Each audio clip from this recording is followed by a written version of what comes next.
Bien, tenemos que ir terminando ya el programa de la materia. Nos quedarían solamente un par de autores para trabajar. No los vamos a poder trabajar en detalle, pero ustedes van a encontrar los textos y yo les voy a decir exactamente qué capítulos leer para que no se vean en la imposibilidad de leerlo todo. Evidentemente quiero que lean todos los textos completos para el examen final. Para el trabajo práctico, ustedes pueden leer esos textos de manera, este, no digamos fragmentaria, pero pueden leer algunos capítulos más que otros si les interesa. Pero para el examen sí, es necesario leer todo. Eh, Tenemos Echevarría, que es un autor chileno, ah, digamos de una manera un poco conflictiva, discípulo de Maturana. Decimos de una manera conflictiva, tenemos noticias de qué cosas han pasado, pero no sabemos muy bien los detalles. Aparentemente, Echeverría, doctor en filosofía, graduado en Londres, eh, un tipo bastante de cultura muy sólida. Aparentemente, este señor le hizo alguna vez un reportaje, una entrevista muy larga a Maturana y nunca la publicó. Pero después empezó a publicar algunos libros propios, algunas publicaciones propias y habían ahí las ideas básicas de Maturana. Entonces Maturana se enojó con él, lo acusó de haber utilizado aquella entrevista que nunca publicó para robarle ideas a Maturana y presentarlas como propias. Aparentemente este otro señor se disculpó y aclaró que no era su intención, que hubieron problemas para publicar esa entrevista, pero que él en todo momento ha aclarado el origen de muchas de estas ideas y ha aclarado el origen de Maturana en muchas de esas cuestiones que él propone. Pero es obvio que también Echeverría ha puesto de su parte. Hay cuestiones que ya no son de Maturana, sino de Echeverría.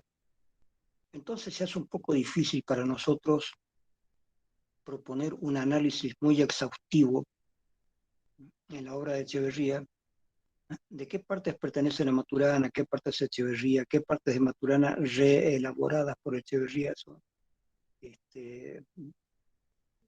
atentas a esto.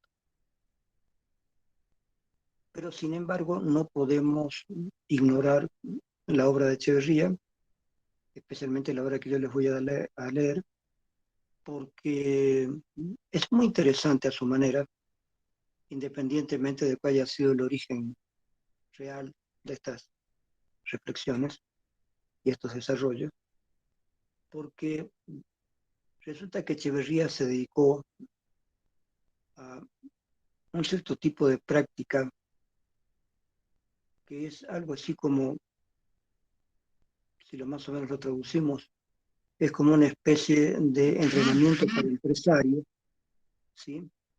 Que se usa mucho. Bueno, se ha usado mucho en Estados Unidos. No sé si continúan con aquello. Este, entonces, esta especie de entrenamiento incluye algunas cuestiones de la última filosofía y los últimos aportes de la lingüística y de cierto tipo de filosofía existencial y varias cuestiones. Entonces es como una filosofía muy interesante, pero reducida al campo de un entrenamiento empresarial.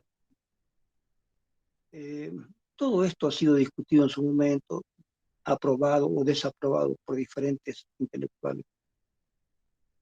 Sin embargo, la obra de Echeverría que yo les voy a dar a leer es interesante para nosotros porque Echeverría aclara que no es una obra sobre lingüística, no ha hecho una obra lingüística, no le interesa el lenguaje por sí mismo, sino que él ha hecho una obra desde el punto de vista psicológico, desde la psicología, para ver cómo el lenguaje es lo que nos interpela y es lo que de alguna manera decide, decide toda nuestra conducta.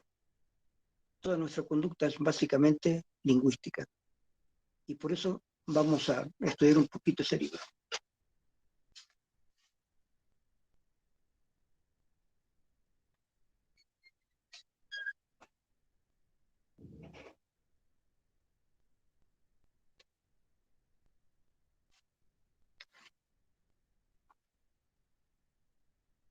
Parece más que obvio que desde la aparición del lenguaje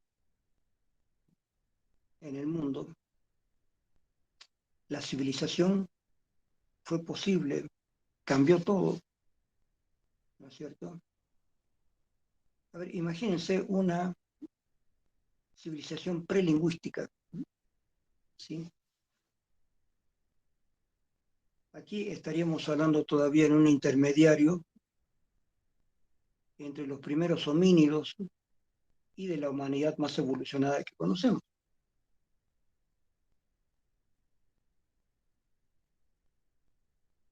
Es evidentemente que si hay evoluciones gracias al lenguaje, no es solamente una cuestión biológica, es una cuestión social. Y la sociedad se arma, se funciona gracias al lenguaje. ¿Sí? Ya les voy a dar al final el título del libro, les va a decir Luis después el título, el autor, la editorial.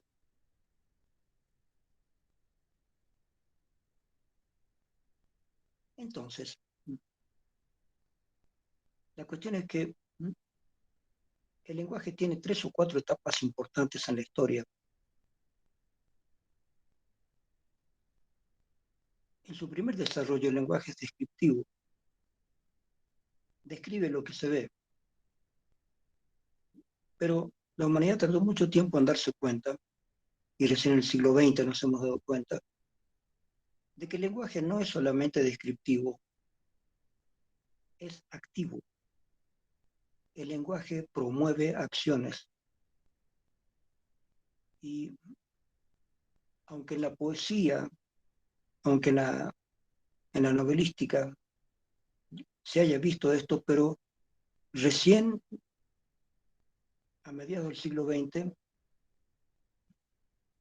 los lingüistas y los filósofos se dieron cuenta de este detalle, de que el lenguaje promueve actitudes, no es pasivo, no es descriptivo, o digamos, no es meramente descriptivo. Sí, el lenguaje sirve para describir, pero también el lenguaje hace actuar a las personas. Y el lenguaje que nosotros usamos en la vida cotidiana nos hace actuar. Y es sobre este punto que va a versar todo el desarrollo de Echeverría.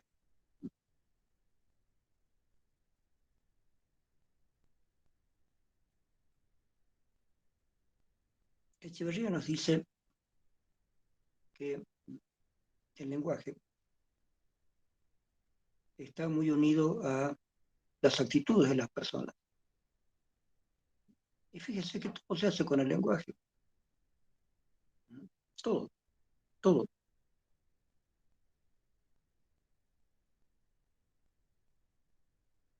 No hay nada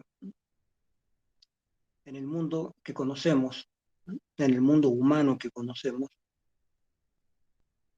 que no se haga gracias al lenguaje. Por ejemplo, si yo les pregunto, los edificios que conocemos, las casas que conocemos, las construcciones, ¿con qué se han hecho? Algunos dirán, bueno, se ha hecho con cemento, con piedras, con ladrillos, hierro, bla, bla, bla. Sí. ¿Y cómo se han hecho? Bueno, los constructores han hecho así, así, así, así. Pero ¿cómo empezó esto? Bueno, tal vez alguien tuvo la idea y alguien la dibujó, y para eso están los arquitectos, y para eso están los ingenieros, para calcular cómo se tienen que distribuir los materiales. ¿Y cómo saben todos ellos lo que hay que hacer?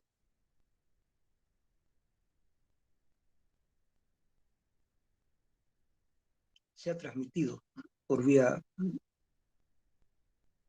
por vía de transmisión oral, se ha transmitido todo esto y la gente ha ido aprendiendo, ¿de acuerdo? Pero entonces alguien le tuvo que decir a alguien algo, alguien tuvo que intervenir en la transmisión, porque si no, no hay forma de aprender. La escuela primaria, la secundaria, la universidad, todo esto es una transmisión de conocimientos, pero esa transmisión tiene que ver con el lenguaje.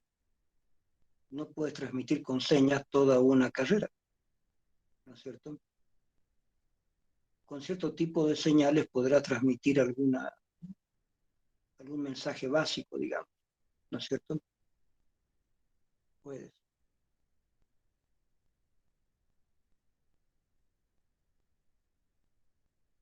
Pero ese sistema de señalización tiene que ser hecho por alguien que domine el lenguaje total, el lenguaje verbal, el lenguaje escrito, y lo adapte para personas que necesiten de un lenguaje puramente verbal o escrito.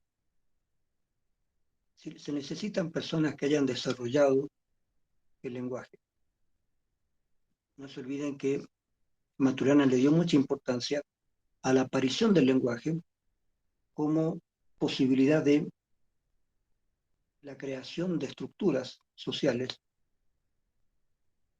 que se puedan realimentar a sí mismas y se realimentan en base al lenguaje. Una estructura social primitiva de seres sin lenguaje no avanza mucho en el conocimiento de su propia realidad. No pueden. Habrán aprendido a hacer fuego, a calentarse la comida, tal vez mediante señales, ¿sí?, gestuales. Pueden cazar animales para sobrevivir, pero en algún momento tiene que aparecer alguna forma de comunicación un poco más orgánica, cada vez más compleja. Pero eso ha hecho que la gente primitiva articule palabras, gestos,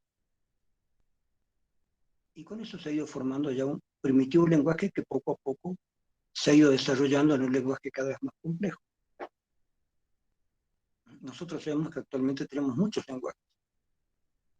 El lenguaje de las computadoras, el lenguaje de las matemáticas, los diferentes lenguajes como idiomas diferentes, ¿sí?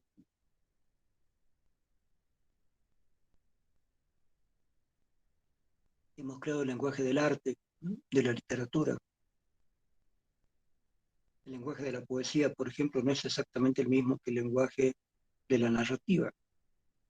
Un cuento o una novela no tiene que ver con la poesía, por lo menos no de manera directa. La poesía tiene su desarrollo, su mundo, su área. Y la narrativa tiene que ver con otra área. Y el ensayo o el estudio tiene que ver con otra área. Son diferentes formas de expresión.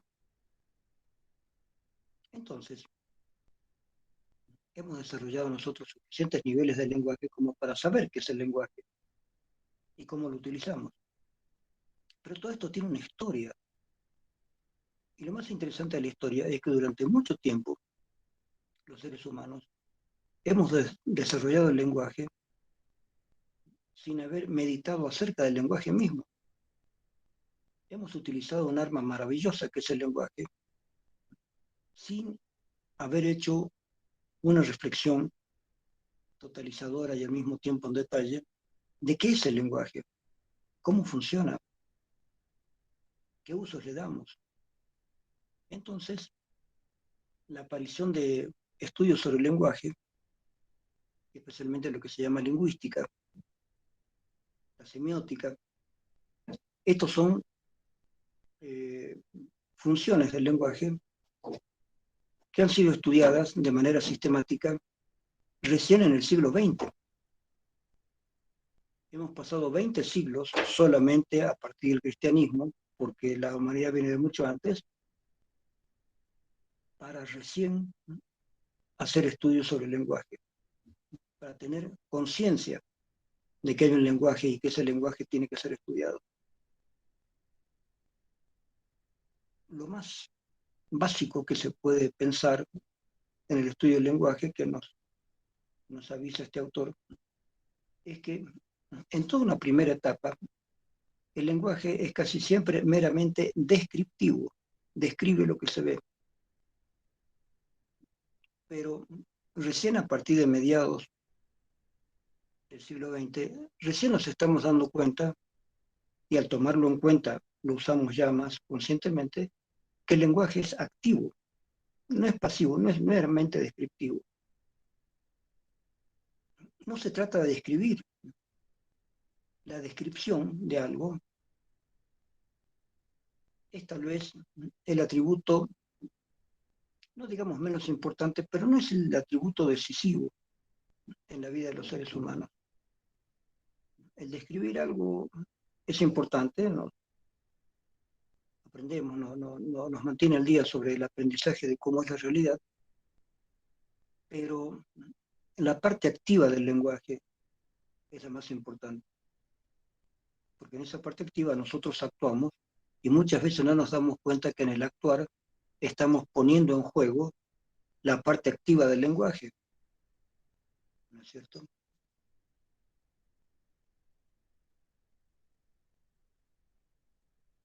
En la parte descriptiva yo puedo decir, esta pared es blanca. Está bien, estoy describiendo lo que veo. Pero antes de eso, debe haber habido una parte activa, en que a lo mejor yo soy el que dirijo una construcción y le digo a alguien, esta pared quiero que me la pinte de blanco.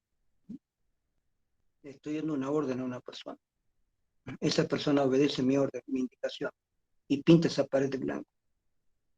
Esa pared no sería blanca si yo no hubiera ordenado que la pinten de ese color. Y todos les damos indicaciones a todos. Este es un mundo donde cada cual ruega, pide, solicita, ordena. El mundo verbal está hecho de peticiones, de ruegos, de mandatos, y eso hace que las cosas se muevan, eso hace que las cosas se logren. Las cosas no aparecen porque sí. Durante mucho tiempo nadie le dio importancia a este aspecto activo del lenguaje. Siempre se pensó en el lenguaje descriptivo. La poesía, la novelística, generalmente describían las acciones de los personajes, describían los paisajes, describían estados de ánimo, pero el mostrar las acciones, que es lo más importante, era algo que se lo tenía un poco ahí implícito, pero sin agarrar la importancia de esto. Decirle a alguien que haga algo es re importante. Eso es el principio de la organización social.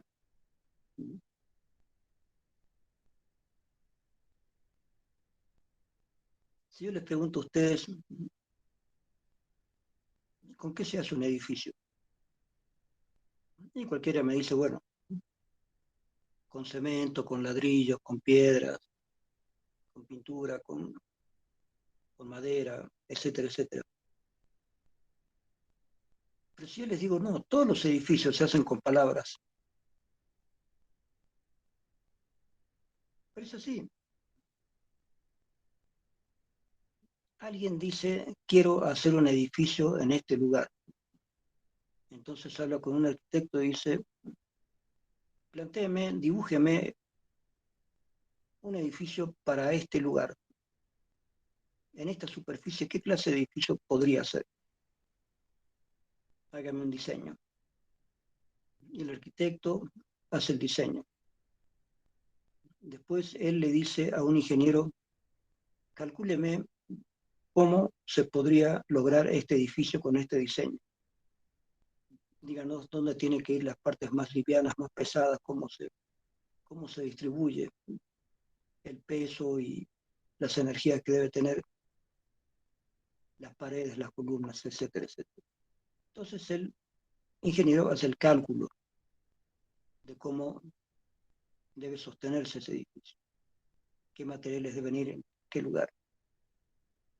Y finalmente dice, bueno, haremos el edificio. Entonces, entre el ingeniero y el arquitecto, dirigen a la gente que va a construir el edificio finalmente. Entonces ahí van a intervenir albañiles, plomeros, carpinteros, electricistas, etcétera, etcétera. Todos reciben órdenes. Y el ingeniero y el arquitecto, cada cual en su área, dan las órdenes a la gente que tiene que construir el edificio finalmente. Aquí lo que hay básicamente son palabras. No piensen ustedes en los materiales. Esa es la última parte. La primera parte son palabras. Han habido palabras nada más. Alguien le dijo a un arquitecto, diséñeme un edificio que pueda ser posible en este terreno que tengo. Y después a un ingeniero, por favor, calcúleme las posibilidades de lograr este edificio con esta forma que me gusta. El ingeniero tiene que calcular las posibilidades de hacer bien este edificio para que no se derrumbe, porque a lo mejor hay diseños muy lindos, pero a lo mejor imposibles, a menos que se cuente con determinado tipo de cálculos, y en ese cálculo el ingeniero dirá qué tipo de estructura deberá tener el edificio para sostenerse. Edificios muy bonitos, pero ¿cómo se sostiene el edificio? ¿Dónde tiene que ir mayor impacto de estructura? Pero todo eso tiene que ser hablado, conversado, charlado, escrito. La palabra interviene ahí como acción. Hagamos esto, sí, pero ¿qué tal si hacemos esto? Sí, tiene que haber una discusión que revela actuaciones futuras. Y ahí mismo hay un acto también, en el acto de discutir las posibilidades del edificio. Y después hay que dar órdenes a las personas. Haga esto, no, sí, así, así, aquí, aquí. Es palabras, palabras, palabras. Gracias a las palabras se construye un edificio, no solamente gracias a los materiales o a la actividad de las personas. Todo eso tiene que venir dirigido por algo, y viene dirigido por las palabras. Las palabras hacen la realidad. ¿Sí?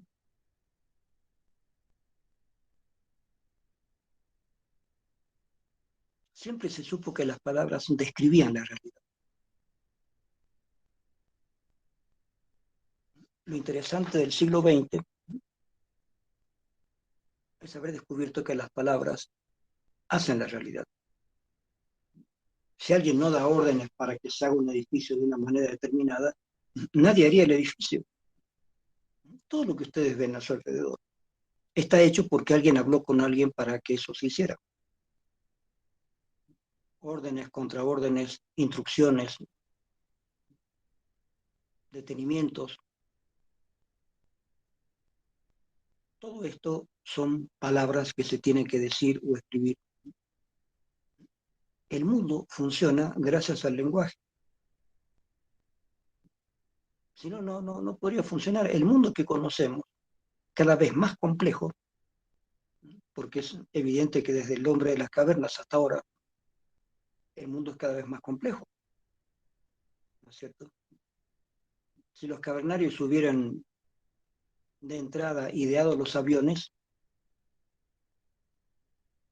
hubiera sido algo milagroso. Hubiera significado que los primeros seres primitivos de las cavernas hubieran podido saltar no sé, 1 millón de años como para poder establecer el mundo que tenemos ahora. Y el mundo que tenemos ahora no lo podríamos haber hecho si no fuera gracias al lenguaje. El lenguaje es el vehículo intermediario entre ideas, sensaciones y acciones. Nadie hace nada que no lo haya sentido o pensado antes. Es cierto, el cuerpo humano está diseñado de tal forma que va a tener sus automatismos, ¿no es cierto? Si yo siento que toco algo y eso está muy caliente, voy a retirar la mano de inmediato. Y no lo voy a pensar, eso es automático. El calor va a hacer que simplemente el calor sentido, transmitido por los nervios al cerebro, va a hacer que el cerebro inmediatamente dé la orden de sacar la mano de ahí. A menos que esa persona tenga algún problema neurológico. Y a lo mejor no se da cuenta que se está quemando. Eso es otra cosa. Ahí el cuerpo está funcionando mal. Pero si el cuerpo funciona bien, entonces hay sensibilidad, es decir, el sistema nervioso está organizado para que el mismo ser, animal o humano, pueda, por lo menos, por lo menos, garantizar mínimamente su supervivencia. Entonces, cada cuerpo está adaptado a diferentes tipos de posibilidades y de peligro, sin lenguaje. El cuerpo humano o el cuerpo animal está adaptado para cierto tipo de vida. Pero en el ser humano, además, hay lenguaje. El desarrollo de este lenguaje es lo que implica el desarrollo de la civilización, de la sociedad tal como la conocemos hoy en día. Todas las sociedades que conocemos hoy en día son sociedades totalmente organizadas. Pero toda esa organización, chicos, viene del lenguaje. Sin capacidad de lenguaje, toda la civilización que ustedes conocen ahora no existiría. Parece increíble, pero sin la capacidad de hablar no hubiéramos podido razonar, y sin la capacidad de hablar y razonar no se hubiera construido la civilización que existe hoy en día. El hecho de poder transmitir un conocimiento ya es importante. ¿De qué serviría un conocimiento que yo tengo si no lo puedo transmitir? Por lo tanto, el estudio de toda la ciencia, el estudio de la medicina, ¿sí? No tiene que ver solamente con el hecho de hacer ciertas cosas, sino con que alguien te explique por qué deberías hacer esas cosas y para qué sirve hacerlo o no hacerlo. Toda la experiencia se va transformando en discurso, en lenguaje. Y ese lenguaje sirve para transmitir y ampliar la experiencia. Y así se ha hecho la ciencia, la tecnología, así se han hecho las diversas artes. Todo esto es una transmisión y desarrollo a partir del lenguaje. Por lo tanto, el gran descubrimiento del siglo XX, especialmente de mediados del siglo XX, es el lenguaje. Todo lo que el lenguaje posibilita, todo lo que el lenguaje hace. Por lo tanto, lo que hace este autor es estudiar los efectos psicológicos del lenguaje, cómo nosotros actuamos a través de las palabras, lo que decimos, lo que callamos, cómo induce a otras personas o me induce a mí mismo a hacer cosas. Por ejemplo, él estudia diferentes actos lingüísticos. Si yo prometo, la promesa, por ejemplo, es un acto lingüístico. Si yo prometo algo, me comprometo a una actitud o a una acción. ¿Sí? Si no lo hago, voy a obtener como resultado la falta de confianza en mí. Por lo tanto, para futuras promesas la gente no va a confiar fácilmente en mí. Y perder la confianza de las personas es muy duro porque entonces no hay forma en que uno pueda sobrevivir fácilmente en esta sociedad. Si una persona no es confiable, si nadie confía en esta persona, nadie le va a dar trabajo, nadie le va a dar apoyo, incluso nadie le va a dar ni siquiera amistad, nada. Una persona no confiable es una persona que no va a obtener amigos, ni trabajo, ni nada. Es más grave de lo que parece. Declararse o declarar a alguien una persona no confiable es gravísimo porque eh, esta persona tendrá que ir de lugar en lugar escapando, tratando de ir con gente que no lo conoce y que no tenga una previa actitud contra él para él poder sobrevivir, para poder hacer su vida. Y tendrá que aprender a no mentir, tendrá que aprender a cumplir con lo que dice, para que la gente que lo conoce confíe en él y él pueda entonces tener una vida lo más normalizada posible. Porque si no confían en ti, no te dan trabajo. Si no confían en ti,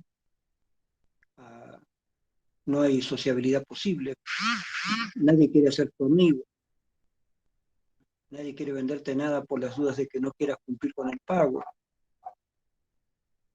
Es muy duro que la sociedad no crea en alguien, que esa persona, que la palabra de esa persona carezca de valor. Justamente lo importante es que nuestra palabra valga para tener un espacio en la sociedad. Si la palabra nuestra no vale, no sé qué podrías hacer. Tendrías que ir a la cárcel tarde o temprano, donde no importa lo que digas. Ahí lo que importa es lo que tienes que hacer según las normas de la cárcel y nada más. A nadie le importa si mientes o no mientes, porque ya estás ahí, ya estás ahí. O en otros casos, hay personas en las que nadie confía y se supone que estas personas podrían tener algún problema mental, como solemos decir, algún problema psíquico. Entonces las personas a lo mejor tradicionalmente son llevadas a un hospicio, a un hospital, donde hay gente con problemas mentales, con desviaciones psíquicas. Entonces ahí a la persona se la trata de una manera especial. Bueno, digamos que esta persona tiende a mentir mucho y por lo tanto no hay que creerle el 90% de las cosas que dice. Ojo, hay un 10% de cosas que a lo mejor son importantes. Atenderemos. Pero el 90% de lo que dice es mentira. Así que hay que hacerle un tratamiento de orden psiquiátrico o psicológico para ver por qué miente y cómo puede dejar de mentir, para que los demás crean en él y esa persona sea habitable en una sociedad, que pueda habitar una sociedad, que pueda ser parte de una sociedad. Entonces no podemos ser parte de una sociedad si la sociedad desconfía de nosotros. Todos tenemos que tener un mínimo de confianza en el resto de las personas. Por supuesto, todos sabemos que de vez en cuando las personas pueden ocultar cosas o pueden mentir en algo. O pueden, por ejemplo, si yo les pregunto a cualquiera de ustedes algo de su vida privada, ustedes tendrían todo el derecho a no decirme, porque para algo la vida privada es vida privada, ¿no es cierto? Y en todas las sociedades se acepta que los ciudadanos comunes tengan una vida privada de la cual podrían no hablar si no quieren. Hay una vida familiar, hay una vida sexual, hay una vida íntima a nivel espiritual. Hay muchas cosas que las personas podrían no querer mencionarlas. Forman parte de su vida privada, de su vida íntima. A menos que haya algún problema serio, digamos, algún problema donde hay un acto delincuencial y ahí la persona tiene que declarar, que es muy diferente hablar a declarar. ¿No es cierto? Cuando uno le pide a alguien, el gobierno le puede pedir, la policía le puede pedir que declare con respecto a algo. Ahí a la persona se la obliga a hablar y a hablar de cosas que normalmente podría no hablar. Entonces la persona ahí en un juicio, por ejemplo, lo primero que se hace es un juramento, pedirle a la persona que diga la verdad, solo la verdad y nada más que la verdad. Si la persona falta ese juramento, ya nadie cree en él y se lo puede enjuiciar de cualquier cosa que se lo acuse. Como usted ha faltado a la palabra, entonces esa acusación creemos que es válida. Por lo tanto, creemos que usted es un delincuente y por lo tanto va a la cárcel. Pero no, mire, sino, no, usted ya tuvo tiempo de hablar, ya tuvo la oportunidad de hablar y ha mentido. Por lo tanto, entonces ahora el juez no cree en usted y se acabó. ¿Se dan cuenta? Entonces, no es que podamos tampoco nosotros en la sociedad hablar cuando nos dé la gana, mentir cuando nos da la gana, tampoco es tan permeable el asunto. Pero sí, en condiciones normales, hay cosas que yo puedo decir de mí mismo si las quiero, y algunos aspectos que puedo no decir que pertenecen a una vida privada que en todo el mundo se acepta, que los ciudadanos comunes tenemos una vida privada de la cual podemos no hablar y más bien podemos resguardar. Señor, esto es mi vida privada, no tengo que dar cuentas a nadie sobre mi vida privada. Cosa difícil, por ejemplo, para gente famosa, sobre todo artistas, cantantes, actrices, actores, esta gente que está muy mostrada hacia el público, es gente que sufre mucho porque ese público cree que tiene el derecho a saberlo todo acerca de esa persona. Le quitan su vida privada. Es bastante triste eso. Pero en este asunto del lenguaje, de lo que se habla y de lo que no se habla, de lo que dice y lo que no se dice, todos los seres humanos tenemos lenguaje. Y el uso del lenguaje es lo que ha creado la humanidad tal como está ahora. Si no hubiera lenguaje, no se hubiera desarrollado la ciencia, ni el arte, ni la filosofía, nada. La sociedad misma, como sociedad técnica y tecnológica, no se hubiera desarrollado. Vuelvo al ejemplo con el que empecé. No podrías construir una casa, un edificio, si no pudieras hablar con gente para que te ayude a hacerlo. Tienes que hablar con un arquitecto, con un ingeniero, con los albañiles, con esto, con esto, con esto. Tienes que hacer contratos, tienes que hacer modificaciones, tienes que decir, oiga, no quedamos en esto, el color de esta pared tenía que ser tal. Y mediante el lenguaje, mediante el diálogo, se van logrando las cosas. A veces no se logran, por eso a veces hay dificultades, hay peleas, hay guerras. ¿Sí? Puede haber todavía, lo hay, una propensión a la mentira. Yo tengo una intención de algo, pero no la digo. Pienso algo que voy a hacer, pero no lo digo. Y lo que digo no tiene que ver con lo que pienso. Por lo tanto, a eso se le suele llamar una mala intención o una segunda intención. La persona dice algo, pero está pensando en otra cosa. Entonces dice la mitad de lo que debería decir, o miente, y después aparece su verdadera intención. Esas cosas crean muchos problemas sociales, porque hay políticos que mienten, dicen, si ustedes votan por mí, vamos a hacer tales cosas. La persona gana, pero después no hace lo que cumplió. Es muy frecuente, pasa en todo el mundo. Eso a su vez genera una rebelión, un rechazo, eso produce conflictos, etcétera, etcétera, etcétera. Es decir, que el hecho de que nosotros tengamos las posibilidades de comunicarnos no es que lo facilite todo. No es que todo ya está facilitado y todo está perfecto porque tenemos la posibilidad de comunicarnos. También tenemos la posibilidad de mentir, de engañar o de no decir, ¿no es cierto? En este no decir puede haber una buena intención, yo no digo cosas porque son privadas, usted no tiene por qué saberlos, o una mala intención. Yo no digo ciertas cosas, las voy a decir después cuando me dé la gana, cuando ya sea tarde, y cuando tú no puedas borrar nada de lo que estamos pactando aquí. Yo lo voy a decir cuando todo esto ya esté firmado, entonces recién voy a decir cosas que no dije antes. Y lo he pensado de tal manera de que ese contrato ya no se puede borrar. Es decir, les estoy dando todas las posibilidades del lenguaje. Hablar, no hablar, decir, no decir, mentir, no mentir, decir la verdad, no. Hablar cosas creativas, hablar cosas específicas. Crear diversos lenguajes. La matemática, por ejemplo, es un lenguaje. ¿Sí? Y entre matemáticos se entienden. Y puede llegar a ser algo muy complejo. Muy complejo.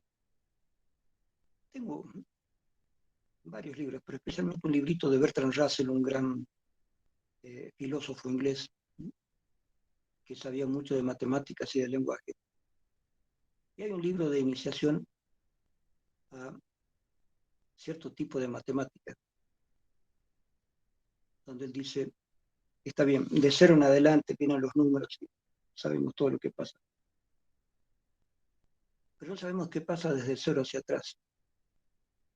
Sobre eso va a tratar mi libro. Y empieza a ver todos los que son los números simbólicos, etcétera, etcétera, etcétera. Casi no hay nada sobre lo que no se haya escrito algo. Ciencia, literatura, arte. Se ha escrito muchísimo, muchísimo. Se habla muchísimo, ¿no es cierto? ¿Cómo funciona la universidad? Mediante el lenguaje. Mediante el lenguaje se decide crear algo. Fíjense que las instituciones están basadas en el puro lenguaje nada más. La institución universidad es puro lenguaje. Eso tuve que explicarle a los alumnos cuando hace varios años atrás, algunos de ustedes creo que todavía no estaban en la U, hubo una toma de la universidad intencionada por un grupo trotskista fuerte porque estaban en contra de que el rector de esa época quería titularizar a los docentes sin necesidad de examen de competencia. Entonces hubo un problema muy serio, conflicto muy serio, y los estudiantes más combativos, que eran los trotskistas de aquella época, decidieron tomar el campus universitario. Y tomaron el campus universitario y no dejaron que nadie ingrese ahí. Se metieron adentro y no dejaron entrar a nadie. Cerraron con candado. La policía no quiso intervenir. Y el rector al final decidió ya no insistir con llamar a la policía. Y hubo que esperar que se solucione todo para poder ingresar nuevamente a la universidad. Mientras tanto, hubieron un montón de conflictos ahí. De veces que quisimos ingresar a la universidad, han habido luchas contra los estudiantes. Había muchos estudiantes que no estaban de acuerdo con los trotskistas que tomaron aquello. Pero algunos de nosotros empezamos a organizarnos fuera de la universidad. En la carrera de psicología hizo clases fuera de la universidad. Hemos pasado clases en el Instituto Laredo, ya que el director era y sigue siendo profesor en la carrera. Hemos pasado en otros lugares. Y algunos alumnos decían, pero si pasamos clases fuera de la universidad, estas clases no van a valer. Pero sí valen. Les expliqué a los estudiantes que la universidad no es el espacio físico. La universidad en realidad es un concepto abstracto. La universidad no existe por el lugar, sino por el acuerdo que hay entre varias personas de fundar una organización que se llame universidad. Y no importa dónde funcione, no importa dónde funcionen sus departamentos. Hace muchos años, el rectorado y el vicerrectorado funcionaban dentro de la universidad tal como la conocemos todavía, ¿sí? En la esquina de la Kendo y Sucre, desde ahí hacia adentro, en todo ese terreno. En diferentes momentos han funcionado ahí el rectorado y el vicerrectorado. hasta que le dieron a la universidad un edificio en pleno centro de un banco que quebró, cerró el banco, y ese edificio se lo entregaron a la universidad. Ahí llevaron el rectorado, ahí está el rectorado actualmente, pero ese edificio no fue hecho para el rectorado, ese edificio era un banco. El banco quebró y el gobierno decidió darle ese edificio a la universidad, a San Simón. Y ahí se puso el rectorado y todas las dependencias del rectorado. Mientras que en el sector que va desde la Sucre y Oquendo hacia adentro, ahí quedó el vicerrectorado en el edificio central. Pero mucho antes de eso, el rectorado estaba donde ahora está la Facultad de Derecho. Yo recuerdo más o menos bastante la historia de la universidad porque hace mucho tiempo que estoy acá en Bolivia. Hace 51 años que estoy en Bolivia. Entonces conozco la universidad desde que llegué, porque mi padre trabajó en la universidad. Entonces, por ejemplo, ahí donde está la Facultad de Derecho, antes estaba funcionando la Facultad de Agronomía. No tenía todavía ese terreno en la Tamborada, no existía eso todavía. Entonces, con el transcurso del tiempo, los cambios se registran. Antes de que las cosas sucedan, se las habla. Pero fíjense lo interesante de esto. Lo institucional tiene que ver con lo escrito, no con el lugar. La universidad existe como institución, es algo que hemos convenido, es un convenio escrito. Fundamos algo que se va a llamar Universidad Mayor de San Simón. Pero el valor de eso es legal, es escrito. Les he dicho que la universidad puede funcionar aquí, allá, allá, allá, no importa el lugar. La universidad puede tener más espacios, menos espacios. El rectorado puede estar aquí, allá, allá, más allá. Por eso, cuando esos chicos cerraron la universidad, cerraron el campus universitario, no la universidad como institución. Eso es lo que los trotskistas no entendieron y algunas personas no trotskistas tampoco entendieron, porque no todo el mundo piensa.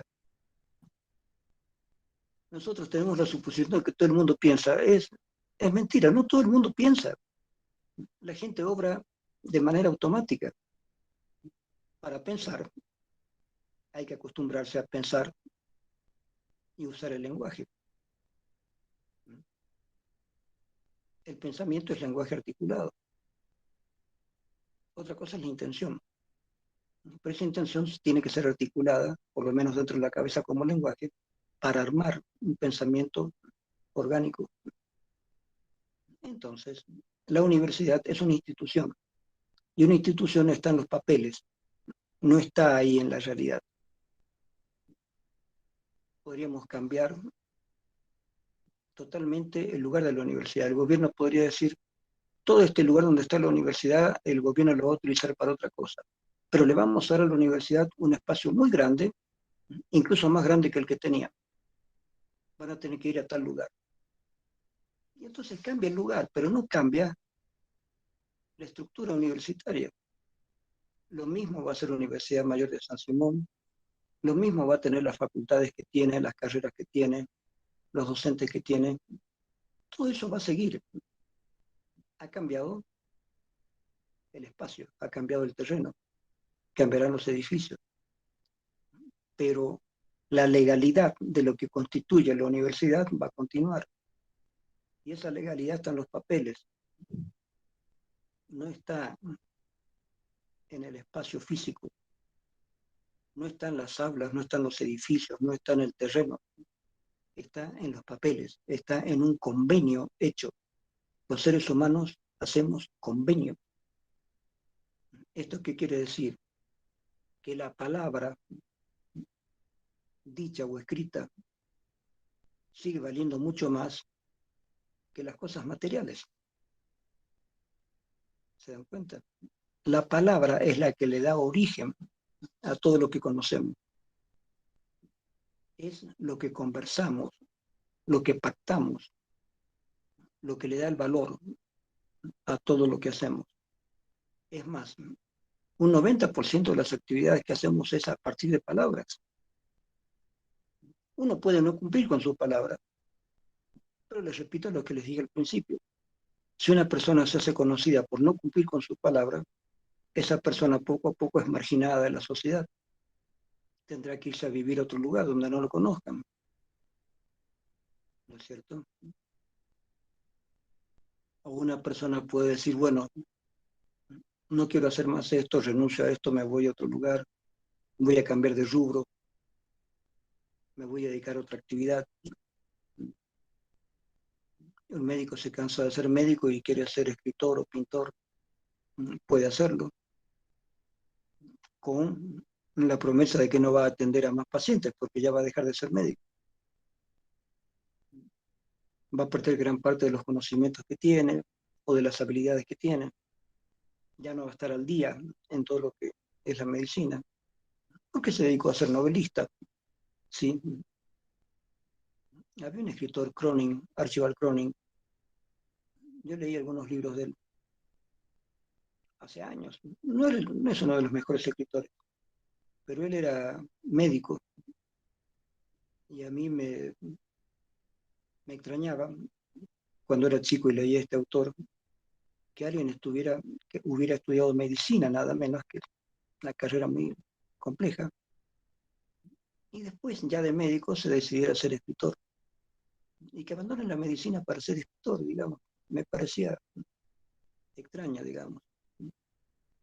Pero cada cual puede dedicarse a lo que quiera, respetando siempre las normas, porque sin normas no hay sociedad, no hay orden. No podemos no respetar ningún orden. Algún orden siempre tenemos que respetar.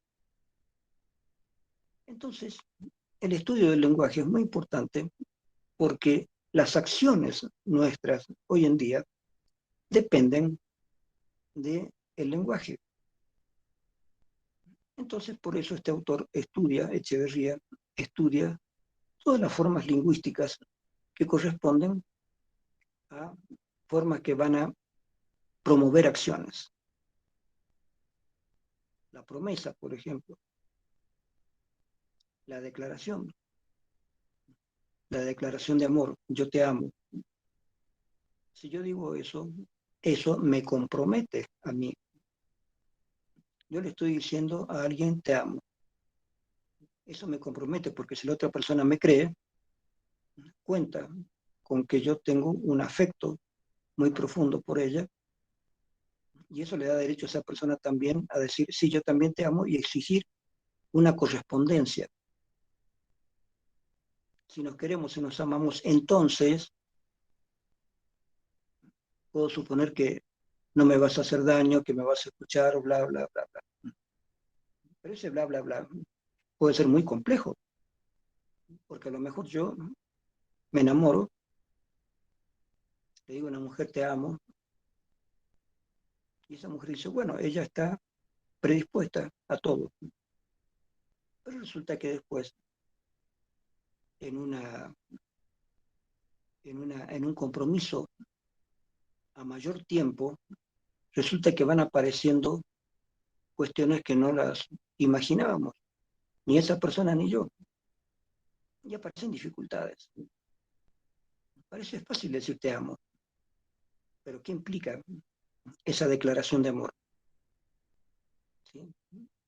También puedo decir te odio, no quiero verte más. ¿Qué implica esa declaración? ¿Qué implica la declaración de amistad? Te considero mi amigo y tú considérame tu amigo para cualquier cosa que necesites. Si digo eso, yo me estoy comprometiendo. Es una declaración importante, la declaración de amistad. La otra persona, cuando tenga alguna necesidad, va a recurrir a mí. Me va a decir, tú me dijiste que eras mi amigo, mira, estoy pasando por este problema familiar, quisiera que me escuches por lo menos y a ver si me orientas un poco. Y tengo que escucharlo porque yo le prometí ser su amigo. De hecho, puedes contar con mi amistad. Y la persona cuenta con mi amistad. Pero yo no puedo después echarme atrás y decir, no, me arrepiento, no quiero ser tu amigo. Eso es muy grave porque representa un quiebre en la confianza. Y hay que tener cuidado porque esa persona ya no va a tener más confianza conmigo y es una persona que a ninguna otra persona le va a garantizar mi amistad. No, no te hagas amigo de esa persona, no vale la pena. Yo de pronto voy a presentir de que mucha gente no me tiene confianza y no voy a saber por qué, pero tengo que saber. Yo le he fallado a esa persona, le prometí amistad y le negué mi amistad en un momento determinado, así que esa persona a lo mejor le dice a otras personas, cuidado con este tipo que él no respeta este, las promesas, no respeta los acuerdos, un acuerdo de amistad o de confidencialidad, por ejemplo. Mira, te pido que no cuentes a nadie esto. Ya, de acuerdo. ¿Qué pasa si después me entero de que esa persona le ha contado a otras eso que yo le pedí que no lo contara a nadie, pero que yo necesitaba descargarlo? ¿Qué pasa si un psicólogo, ustedes van a ser psicólogos, qué pasa si un psicólogo rompe la confidencialidad con el paciente? ¿Qué sucede si el paciente descubre que el psicólogo está contando las cosas que el paciente le contó a él en un momento de confidencialidad y el psicólogo lo dice a otras personas, lo expresa, lo revela a otros? Entonces, obvio que ese paciente no va a confiar más en ese psicólogo y si puede lo va a desprestigiar además. Va a decir, no vayan donde ese psicólogo, porque cualquier cosa que ustedes digan, él la va a esparcir, va a contarlo a otras personas. Entonces, con eso se desprestigia a un profesional. Si es que el profesional se merece que lo desprestigien, por supuesto, porque él mismo no ha actuado bien. Pero no sé si se dan cuenta que en todo lo que yo les estoy diciendo está incluida la palabra. Son palabras habladas o escritas las que hacen funcionar toda la sociedad. Ya les dije, la universidad no es el lugar donde está, es el acuerdo, escrito o no escrito, de que esto se llama universidad y sirve para esto y esto y esto y esto. Y se establece así, así, así, así. No es el lugar, no es el edificio, es la estructura legal de lo que hemos convenido en llamar universidad. Mientras esa estructura legal exista, existe la universidad. Y para que esa estructura legal exista, tiene que haber un acuerdo de un buen sector de la sociedad en admitir que hay algo que se llama universidad y en hacer que eso siga funcionando. Todo es un acuerdo. Y ese acuerdo existe porque existen las palabras. Si no tuviéramos palabras, si no tuviéramos lenguaje, no habría acuerdos. Si no hubiera acuerdos, no habría sociedad. Toda la sociedad que conocemos, todo lo que hacemos, está hecho en base a acuerdos.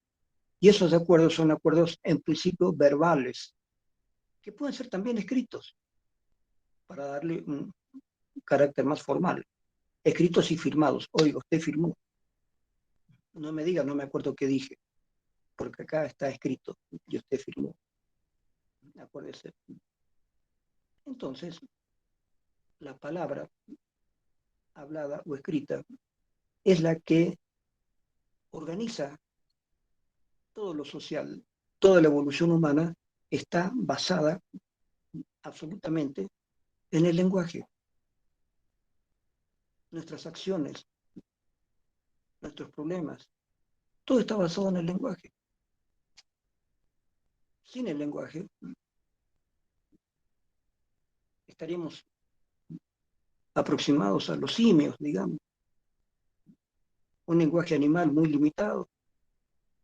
Justamente como tenemos lenguaje articulado y escrito, nosotros hemos podido desarrollar lo que llamamos la razón a un nivel muy alto, en el cual hemos podido dominar, entre comillas, a todo el resto del planeta. Animales, plantas, todo. Nosotros los seres humanos somos los que dominamos el planeta. Para bien o para mal.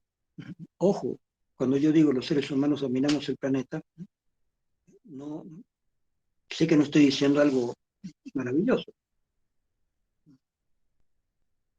Le hacemos mucho daño al planeta. Nos hacemos daño entre nosotros mismos.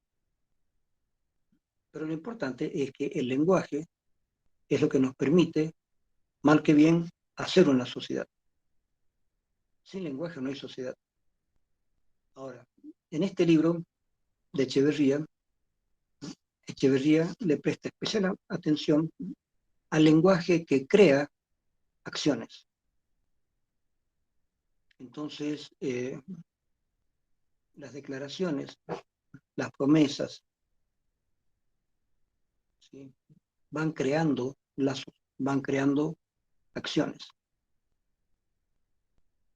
La declaración yo te amo, la declaración yo te odio, la declaración X o Z, o todo lo que tiene que ver con acciones, ¿sí? Yo me comprometo a, yo exijo tal cosa. ¿Sí? Hay varias posibilidades de emplear el lenguaje y varias posibilidades de que ese lenguaje remita a acciones de obediencia, acciones de solidaridad, acciones de reciprocidad. Entonces el lenguaje implica también acción. Si yo digo, mañana voy a estar con usted a las 10 de la mañana en tal lugar, esto es un compromiso, es una promesa que al mismo tiempo es un compromiso. Me estoy comprometiendo, no solamente estoy prometiendo, sino que no estoy prometiendo que tal cosa va a suceder, sino que yo voy a estar implícito en eso. Por tanto, es un compromiso. Yo estoy prometiendo algo en lo que yo estoy también unido. Entonces me comprometo. Ahora, si me comprometí, tengo que cumplir. Y les repito, ¿cuál es la importancia de cumplir? La importancia es que si yo no cumplo alguna que otra vez, puedo tener algún problema. Pero si varias veces yo no cumplo con lo que prometo, con lo que digo, voy a tener una mala fama de persona que no cumple con lo que promete y por lo tanto nadie tendría que hacer caso de mis promesas. Mi palabra perdería valor. Y si mi palabra pierde valor, yo pierdo mucho con respecto a las relaciones humanas en la sociedad en la cual me encuentro. Es decir, el daño me lo hago yo mismo, porque las personas no creen en mi palabra. Y si las personas no creen en mi palabra, yo voy a tener muchas dificultades para hacer cosas. Para trabajar, para tener amigos, para todo voy a tener dificultades. Porque nadie cree en mi palabra. Entonces van a sospechar de mí, o como mentiroso, o como delincuente, o lo que sea. Tarde o temprano tendré que irme a buscar otra sociedad donde no me conozcan y empezar de nuevo. Hasta que alguien me conozca, llegue allá y diga, cuidado que este tipo es un mentiroso. Yo voy a tener que jurar, juro que he cambiado, juro que ya no soy el mismo, juro que ahora ya no me... Complicado. Hay muchas historias así. En la novelística hay una serie de cuestiones sobre esto. ¿Qué pasa si una persona deja de ser confiable? ¿No es cierto?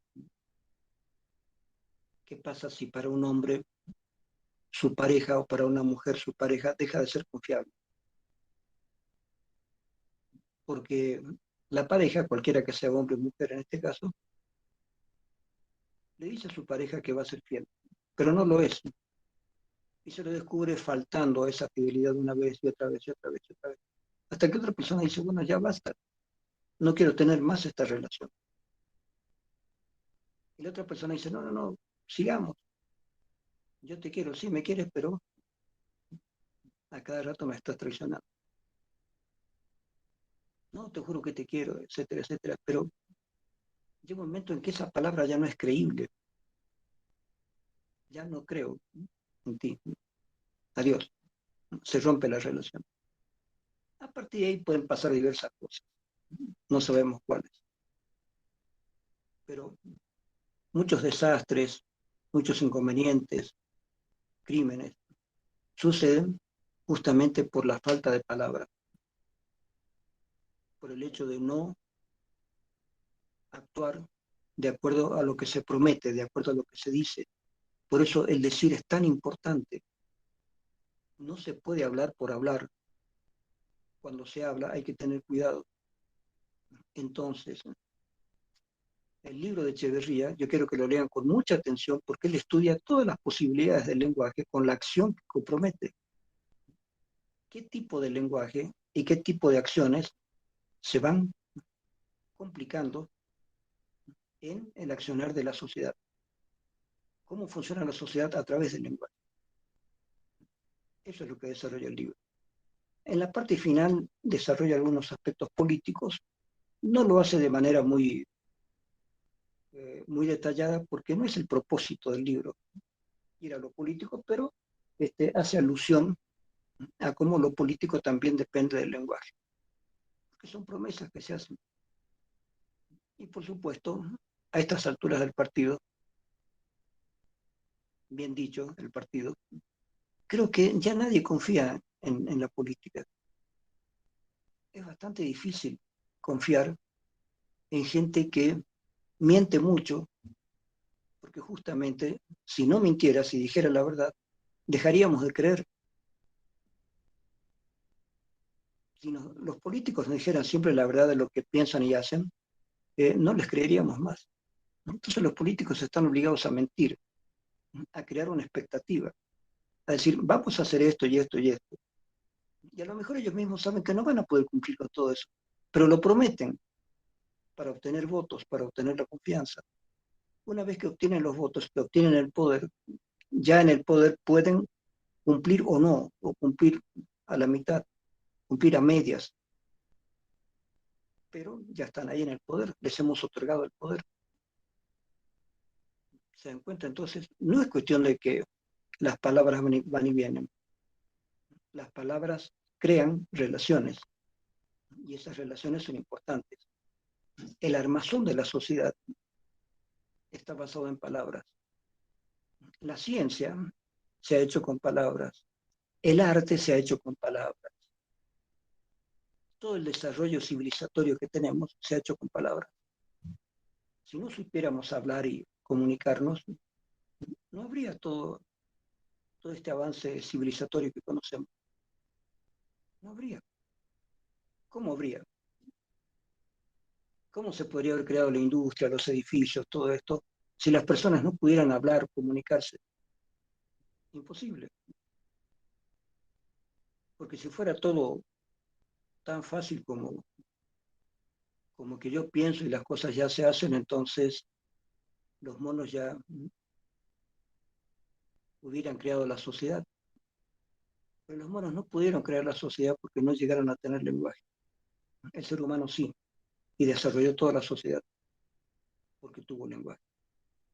Pero fíjense cuánto tiempo hemos tardado en tomar total conciencia de qué es el lenguaje, para qué sirve, cómo funciona. No es que antes no lo supieran, por supuesto, pero ¿cuánto tiempo pasó para que aparezca el lenguaje escrito? Cuando aparece el lenguaje escrito, esto es una maravilla, porque a partir del lenguaje escrito se pueden volcar la creatividad y la primitiva ciencia de forma cada vez más amplia.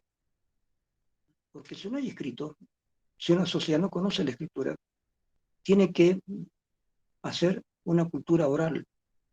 Y la cultura oral tiene pocas probabilidades de ser una cultura muy completa. Fíjense que en casi todas las culturas orales siempre hay anécdotas, hay leyendas, el Dios tal hizo esto y esto y esto. ¿Por qué? Porque las cosas contadas, las cosas como leyendas, tienen más probabilidad de ser recordadas que simplemente si yo le digo, eh, pasó esto y parece que después esto y parece... Si yo lo contara solamente así, habría posibilidad de olvidarlo. Pero si yo lo cuento, lo cuento como leyenda, lo cuento como algo que sucedió, vinieron los dioses, hicieron esto, etcétera, etcétera, ahí funciona mejor la memoria. La memoria funciona mejor si hay un argumento que cuenta algo, ¿no es cierto? Por eso es difícil a veces recordar la matemática. Hay que estudiarla y hay que razonarla. No se puede estudiar de memoria. Pero la poesía la puedes recordar por la sonoridad, por las imágenes. Entonces, por eso durante mucho tiempo se utilizó la poesía, la leyenda, para recordar cosas, para recordar una historia. Cuando apareció el lenguaje escrito, ya no fue necesario memorizar.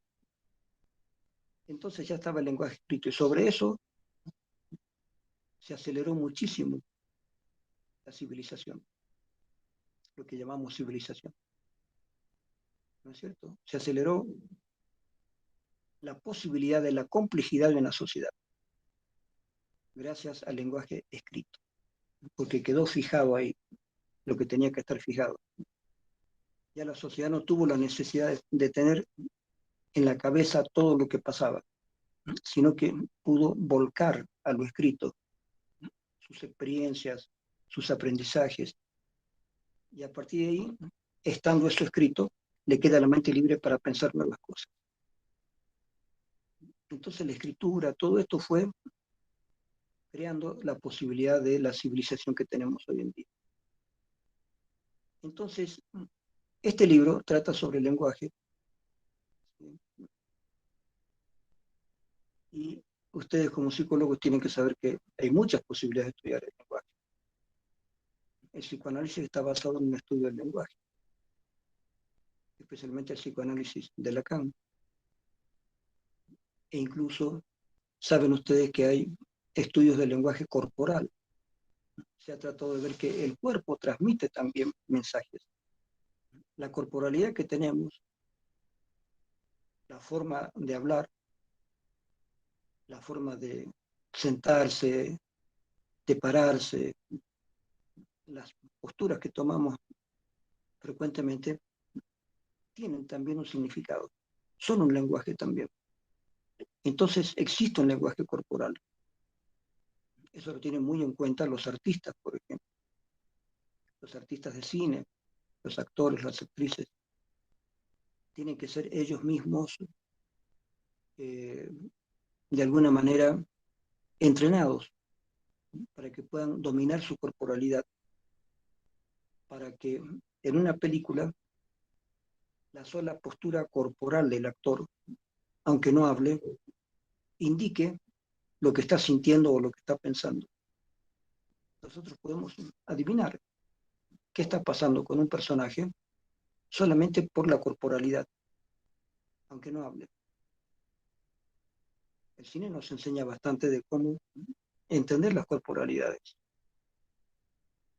porque si no tendríamos que estarnos mirando al espejo y a veces nos podemos engañar acerca de los gestos. Pero las personas que estudian el arte de la actuación tienen que estudiar muy bien todo esto, en sí mismos o con maestros que les ayudan a entender la corporalidad. Una forma también de expresar la corporalidad es el ballet. El ballet o las diferentes formas de baile implican utilizar el cuerpo para expresar algo también. Cómo se expresa dolor o alegría, cómo se expresa furia o paz a través de la posición corporal. Entonces sí, también existe un lenguaje no escrito. Sí existe, pero es mucho más limitado. En cambio, el lenguaje escrito, la verbalización y la escritura permiten un mayor campo de comunicación. y eso hace que podamos ser más creativos. Les repito, si no existiera esta posibilidad de comunicación, si no existiera la posibilidad no solamente de usar el lenguaje, sino de crear lenguaje, el mundo no hubiera avanzado como avanzó. ¿No es cierto? Entonces, vean este libro de Echeverría. En la próxima clase que podamos tener, si podemos tener alguna otra clase más, terminamos de cerrar Echeverría, pero quiero que lo lean un poco primero. No quiero contarles todo el libro, pero ustedes estudien por lo menos los 5 primeros capítulos y es necesario repasarlo una y otra vez para entender bien por dónde va Echeverría con la explicación del lenguaje. Y ese libro obviamente lo tienen que estudiar porque es un desarrollo también de Maturana. No nos interesa acá la polémica entre Maturana y Echeverría. Si Echeverría le copió a Maturana, si Maturana sabía que le copió o no le copió. Es una polémica ajena, digamos, a la cátedra. Lo que sí es importante es que el libro de Echeverría que yo les doy es muy interesante para FENO 2, para los estudios que hacemos acá de psicología de la FENO 2. Y es una continuación en otro orden de las mismas ideas de Maturana. Y finalmente, el libro que tenemos que ver por último, que es más sencillo de explicar, pero no es tan fácil de entender, cuidado, es el libro de Varela sobre la ética. De entrada les hago esta aclaración. Ethos, ethos, la palabra ética viene del ethos, tanto del griego como del latín. Ethos significa conducta, mientras que la palabra moral proviene de la palabra latina mores, que significa costumbre. Costumbre. Por lo tanto, la moral tiene que ver con la costumbre. En cambio, la ética tiene que ver con la conducta. De ahí que la ética tiene más que ver con algo individual, con lo que yo creo que es ético, hacer o no hacer. Mientras que la moral es social. Ante esto, ¿qué hace todo el mundo? Esto, bueno, haré esto, ¿no es cierto? ¿Qué se hace ante tal cuestión? Se hace esto. Ah, ya, listo, lo haré. ¿Por qué? Porque todo el mundo lo hace, porque son las normas. Las normas morales, que se hacen normas sociales, que se hacen luego leyes, que se imponen como leyes, son para toda la sociedad, para una sociedad determinada. Hay leyes bolivianas que no son las mismas que las leyes que hay en otros países. Y hay leyes que se supone que son para todo el mundo. Suponemos que es para todo el mundo. Porque, por ejemplo, en muchas sociedades musulmanas, la mujer está muy constreñida en sus derechos, ¿no es cierto? La mujer no tiene los mismos derechos en los países musulmanes que los que tienen en los países occidentales. Para los musulmanes la mujer no tiene derecho a estudiar, no tiene derecho a salir, no tiene derecho a hablar con ninguna persona extraña a su familia. Si hace alguna de esas cosas, los familiares tienen el derecho a matarla. Y eso, creo que les he contado en alguna oportunidad, se ha visto hasta no hace muchos años atrás con familias musulmanas en Inglaterra. Hay musulmanes que se van a Occidente para vivir y dejan a un lado muchas cuestiones musulmanas antiguas. Hay otros que no, aunque van a Europa a vivir, pero siguen con las mismas costumbres antiguas de las leyes musulmanas. Y son capaces de matar a una mujer de su propia familia si no cumple rígidamente lo que la familia piensa. Hay una película de cómo se descubre que en una familia una chica es muerta por su padre, su tío y sus primos por no haber respetado el hecho de haber se separó del esposo que tenía, porque un esposo musulmán que la trataba como basura, y ella se separa de él. Ella estaba enamorada de otro hombre con el que pretendía casarse ya en Occidente, pero no se lo permiten, más bien la matan antes de que haga eso. Y eso lo descubren en Inglaterra y logran meter presos a los parientes, al padre en primer lugar, al tío en segundo lugar y a sus primos. Pero, ¿cómo pensar nosotros que el mundo es igual en todas partes si hasta el día de hoy, en pleno siglo XXI, los musulmanes prefieren matar a su mujer, a su hija, a su hermana, si faltó alguna de las leyes que a esta gente se le ocurrió que tienen que obedecer? Leyes antiguas, quién sabe, desde antes de Mahoma. Entonces, el mundo no es igual en todas partes. No tenemos todos las mismas formas de pensar, ¿no es cierto? No somos todos iguales. En cada cultura hay una forma de pensar diferente. Pero entonces, las diferencias entre ética y moral están dadas también por el tipo de sociedad en la que se intervienen. Lo importante es pensar que la ética lleva a un asunto más bien individual y la moral es más bien social. Entonces, a lo mejor éticamente yo sería capaz de hacer mejores cosas que por la moral. La moral me dice, con que hagas esto está bien, más allá no es tu problema. Pero a lo mejor yo siento que debería ser más por la gente pobre, más por los animales, más por esto, más por aquello. Entonces, como un sentimiento ético, yo hago más de lo que la sociedad me exige. La sociedad me dice, mira, moralmente está bien si haces esto y esto y esto, y si no haces esto y esto. Hay una limitación ahí. Pero yo puedo quedar bien. Moralmente quedo bien, es decir, socialmente quedo bien. Pero éticamente, individualmente, yo sabré cuál es mi compromiso, qué es lo que yo debería hacer y no hacer. Entonces, la ética implica un compromiso individual. Y ahí esto puede tener derivaciones totalmente fuera de la órbita de esa sociedad. La ética de Sócrates. Moralmente, Sócrates fue condenado a muerte. Porque, claro, él no podía decirle a los jóvenes que no piensan en la guerra. Si su país estaba en guerra, ¿cómo va a decir no piensan en la guerra? Entonces la sociedad dijo, usted está haciendo que los jóvenes no quieran ir a la guerra y nosotros necesitamos que vayan a la guerra. Así que usted lo condenamos a morir porque usted está traicionando al país. Y dice, yo no estoy traicionando al país. Yo estoy tratando de que los jóvenes no mueran por cosas estúpidas antes de haber pensado en cuál es el sentido de la vida. ¿Qué es la vida para ellos? ¿Qué es la verdad? ¿Cuál es el criterio de verdad? Entonces, Sócrates estaba pensando en algo más trascendente, pero la sociedad de su época estaba en lo inmanente, es decir, en lo que en ese momento importaba, la guerra.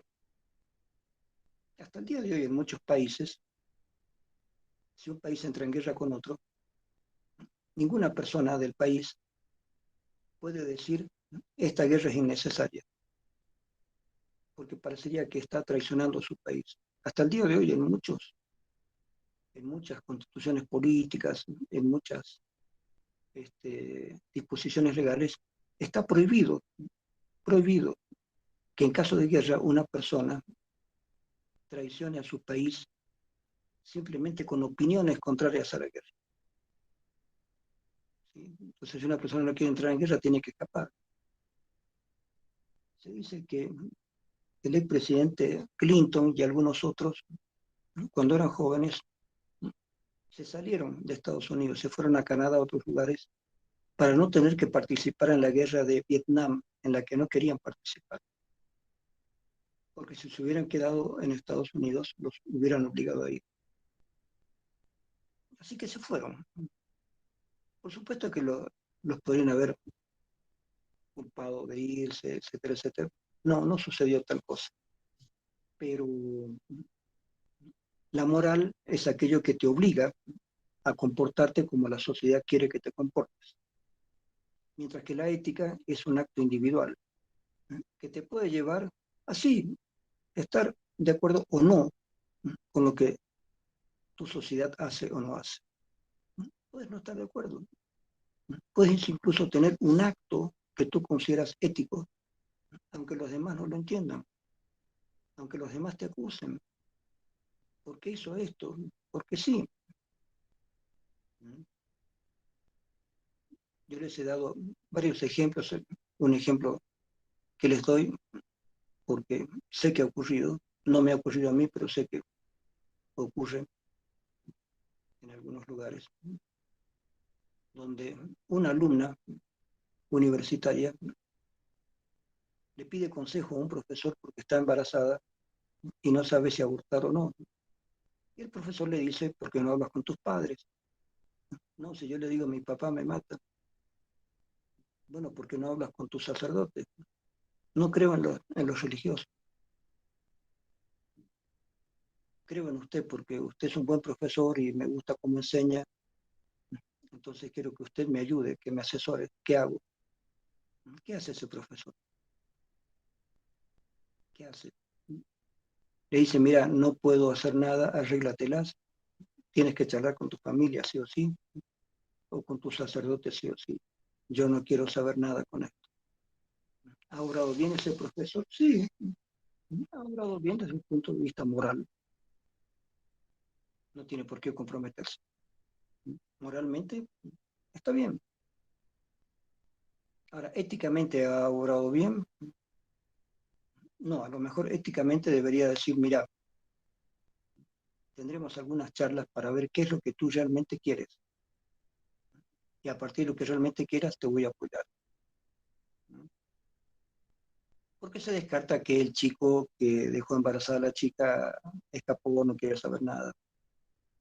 Entonces el profesor se hace responsable de ayudar a esa alumna a tomar una decisión, a pesar de que no es su papá, no es su sacerdote, nada, no es su pariente, pero se hace responsable, porque quiere, porque él considera ético ayudar a las personas, ayudar a sus alumnos. Ahora bien, digamos que la chica aborta, y digamos que esto se descubre. Entonces la familia puede acusar a ese profesor de haberle dado un mal consejo a la alumna. Y tiene razón, a lo mejor el profesor le hace un juicio, tiene problemas serios por haberle dicho a una alumna que haga tal o cual cosa, o haber concordado con ella en una decisión de esa naturaleza. Y el profesor puede tener dos actitudes. Me arrepiento de haber dicho esto, en fin, ojalá que no se lo hubiera dicho, o no me arrepiento. Ella necesitaba a alguien que le ayudara en una decisión y yo le ayudé en esa decisión, porque ella no confiaba en sus padres ni en sus sacerdotes. Entonces yo me hice cargo, sí, asumo mi responsabilidad. Sí lo hice, porque entendimos, entre esa alumna y yo, que era lo mejor que ella podía hacer. Y lamento la cobardía del muchacho que no fue capaz de, su pareja no fue capaz de afrontar esto junto con ella. Ahí hay una cuestión ética de parte de ese docente, pero esa ética se entenderá, los padres lo entenderán, la sociedad lo entenderá, el colegio lo entenderá, ¿se dan cuenta? Otra cosa muy diferente es que aún en un colegio secundario, un docente o el director de ese colegio tenga relaciones sexuales con las alumnas de ese colegio.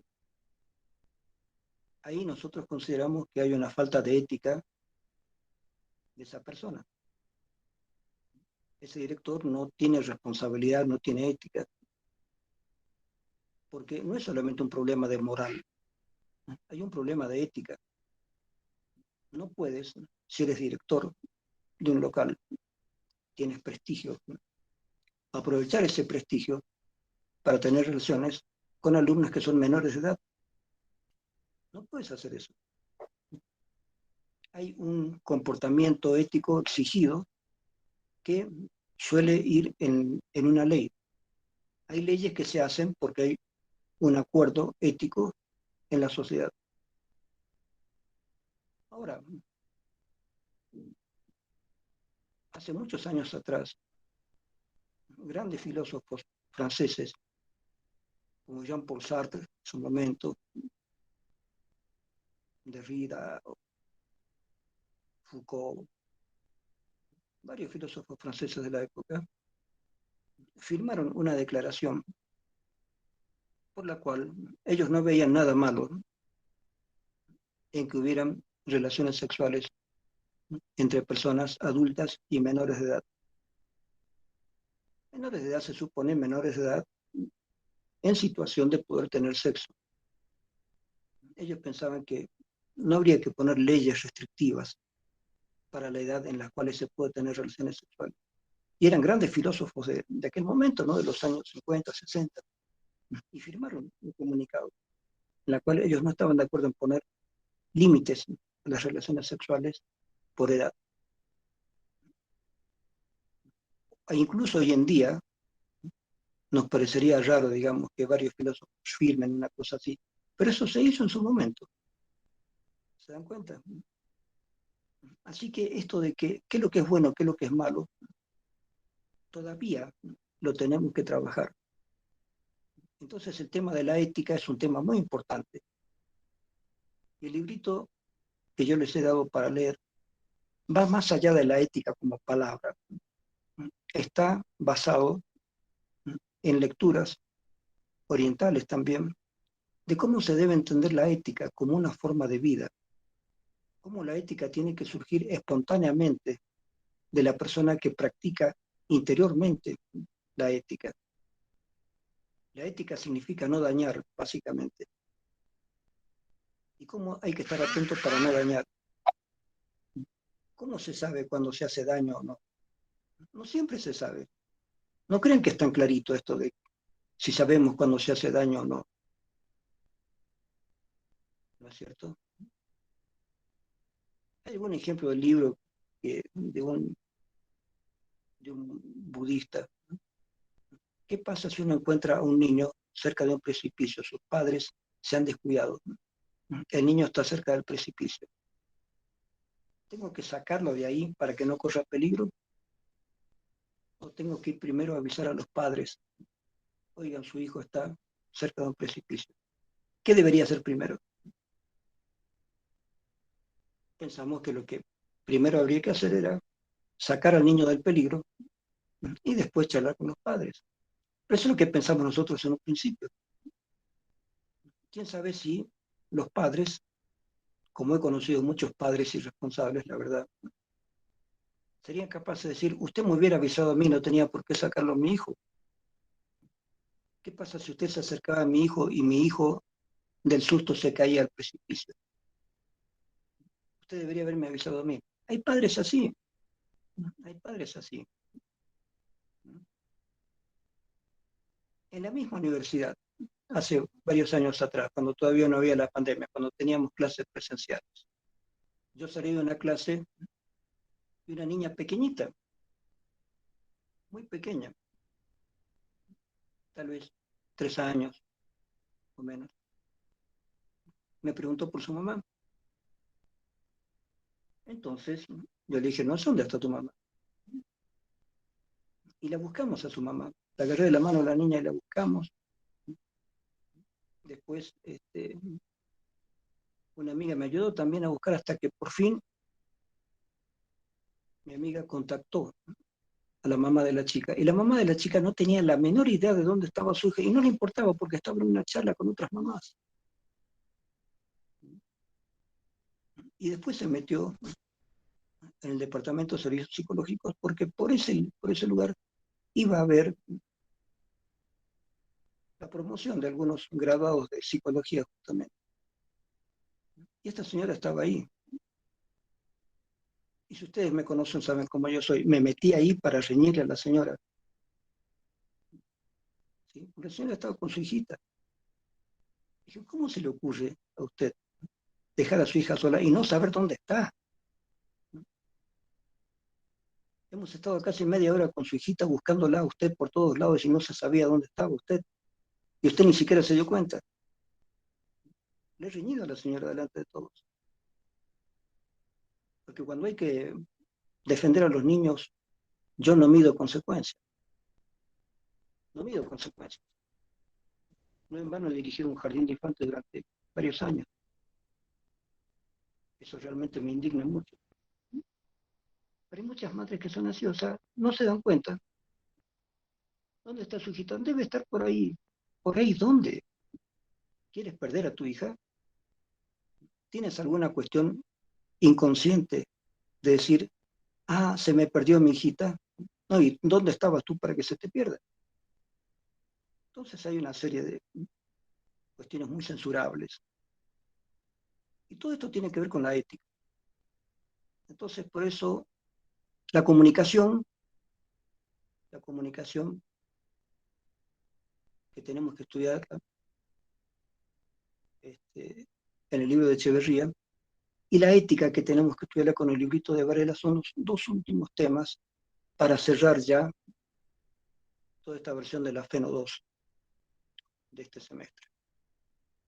Entonces, busquen esos textos, veremos si tenemos tiempo de repasar esto con algún pequeño detalle, y ahí terminaría ya la exposición de la FENO 2.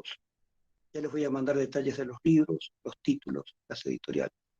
Todo eso ustedes lo pueden encontrar de todas maneras en la fotocopiadora Bolivia. Ellos saben lo que les tienen que dar. Listo, gracias chicos. Chau, chau. Hasta luego, licenciado. Hasta luego, Lice. Gracias, Hasta luego, Lice.